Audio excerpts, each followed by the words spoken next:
परिचय। एक पीढ़ी से दूसरी पीढ़ी के लक्षणों के स्थानांतरित होने की प्रक्रिया को आनुवंशिकी कहते हैं। हाँ, नई जातियों की उत्पत्ति में आनुवंशिकी की महत्वपूर्ण भूमिका है। उद्देश्य। इस पाठ के अंत में आप निम्न करने में सक्षम हो जाएंगे।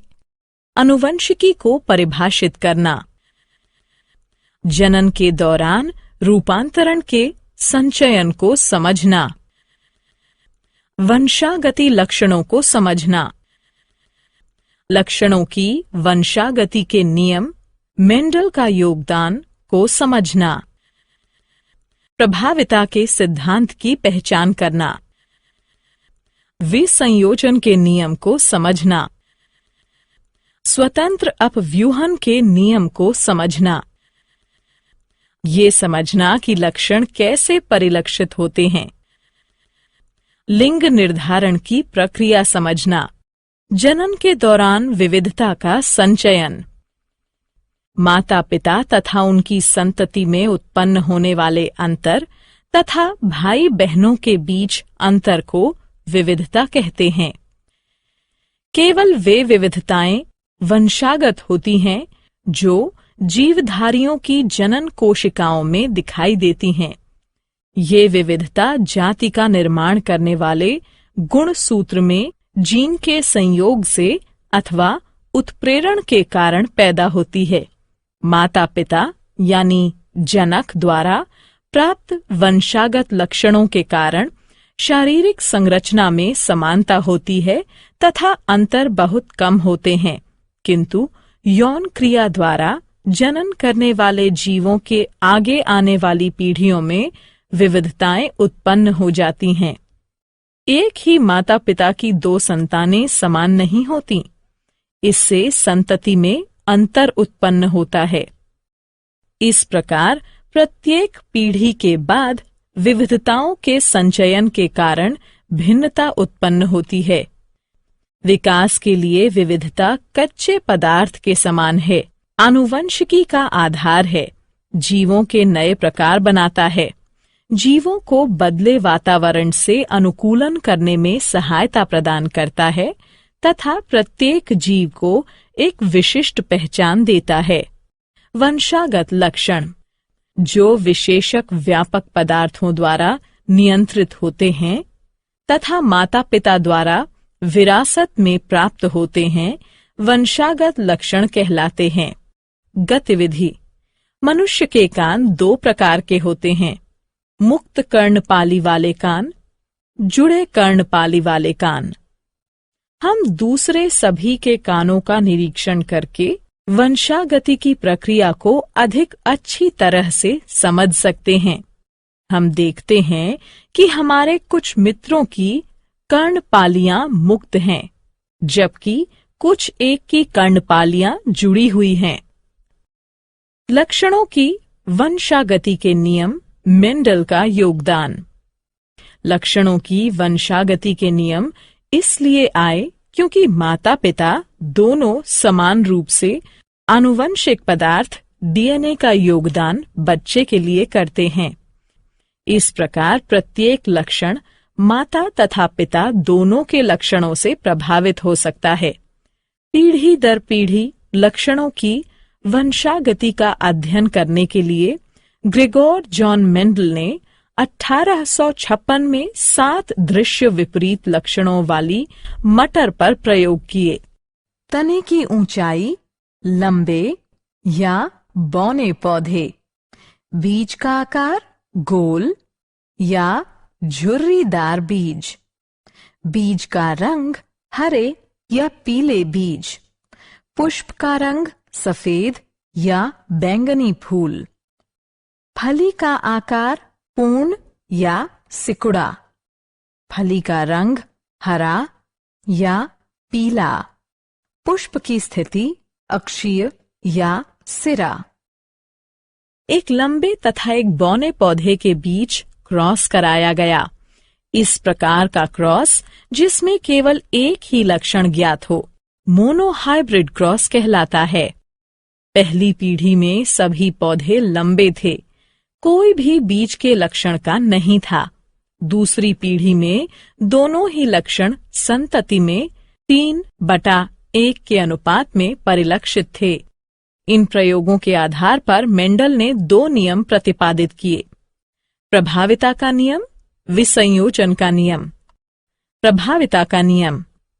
मेंडल ने कहा कि 2 विपरीत लक्षणों में से संतति में केवल एक ही लक्षण F1 पीढ़ी में परिलक्षित होता है। वे लक्षण जो कि प्रथम पीढ़ी में परिलक्षित हैं, अर्थात लंबाई, यह प्रभावी लक्षण है, जबकि जो लक्षण प्रथम पीढ़ी में परिलक्षित नहीं है, अर्थात बौनापन, तो ये अप्रभावी लक्षण है। विसंयोजन का नियम। मेंडल ने कहा कि किसी भी अभिलक्षण के अगली पीढ़ी में जाने से पहले सबसे पहले जीन्स को युग्मक में पृथक किया जाता है, जो फिर आपस में मिलकर युग्मनज बनाते हैं। इसी प्रकार अपने प्रयोग में मेंडल ने बीज के 2 अभिलक्षण चुने: बीज का रंग पीला या हरा, बीज का आकार गोल या झुर्रीदार। इस प्रकार के क्रॉस, जिसमें एक ही समय में 2 अभिलक्षणों पर विचार किया जाता है, द्विसंकर या डाई हाइब्रिड क्रॉस कहलाते हैं। प्रथम पीढ़ी में सभी पौधों के बीज गोल तथा पीले रंग के हैं, इसलिए गोल तथा पीला प्रभावी लक्षण हैं, जबकि हरा तथा झुर्रीदार अप्रभावी लक्षण हैं। गतिविधि।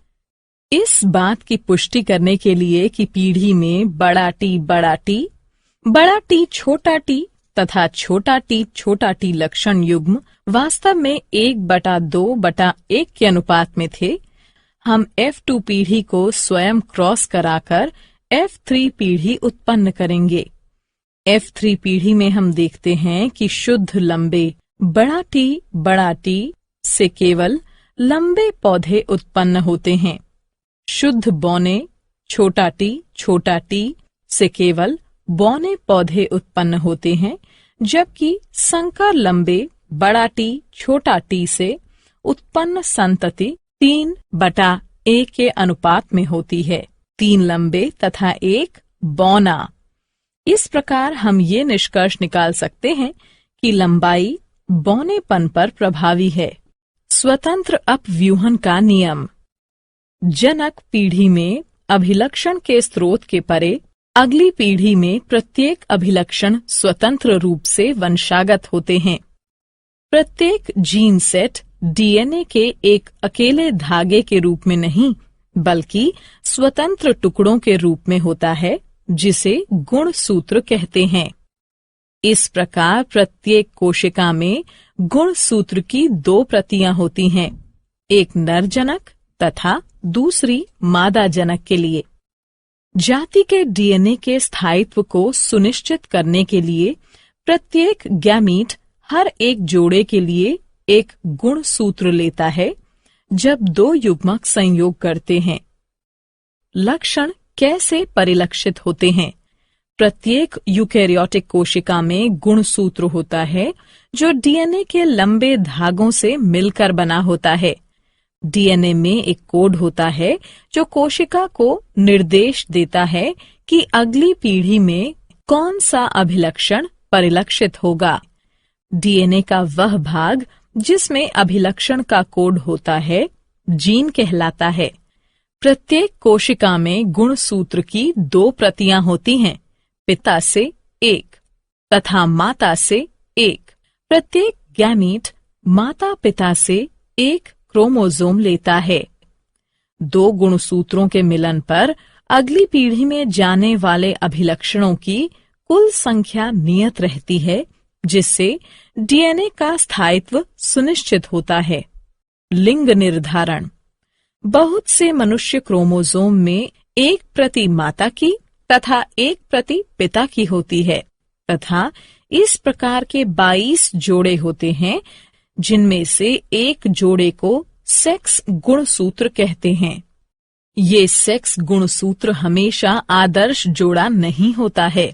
स्त्रियों में एक्स गुणसूत्र का आदर्श जोड़ा होता है, लेकिन पुरुषों में एक गलत मेल का जोड़ा होता है जिसमें सामान्य आकार का एक एक्स क्रोमोसोम तथा दूसरा छोटा होता है जिसे वाई क्रोमोसोम या गुणसूत्र कहते हैं। इसलिए स्त्रियां XX हैं तथा पुरुष XY। अंतरंग के दौरान माता हमेशा X गुणसूत्र का योगदान प्रदान करेगी, चाहे बच्चे का लिंग कुछ भी हो, जबकि पिता द्वारा दिए गए गुणसूत्र योगदान से बच्चे का लिंग निर्धारित होता है। जो संतान अपने पिता से X गुणसूत्र वंशागत करेगी वो बेटी होगी, जबकि जो संतान अपने पिता से Y गुणसूत्र वंशागत करेगी वो पुत्र होगा। क्या आप जानते हैं आनुवंशिकी नाम बेटसन द्वारा 1906 में रखा गया था। मेंडल को आनुवंशिकी का पिता कहते हैं। सारांश। आइए जो कुछ हमने सीखा है उसे संक्षेप में दोहराएं। पिछली पीढ़ी से वंशागति में एक मूलभूत शारीरिक संरचना तथा साथ में अगली पीढ़ी के लिए उपयुक्त बदलाव दोनों मिलते हैं। वंशागति के नियम उस प्रक्रिया का निर्धारण करते हैं जिससे लक्षण विश्वसनीयता पूर्वक वंशागत होते हैं। पिता तथा माता दोनों समान मात्रा में आनुवंशिक पदार्थ का योगदान बच्चे के लिए करते हैं।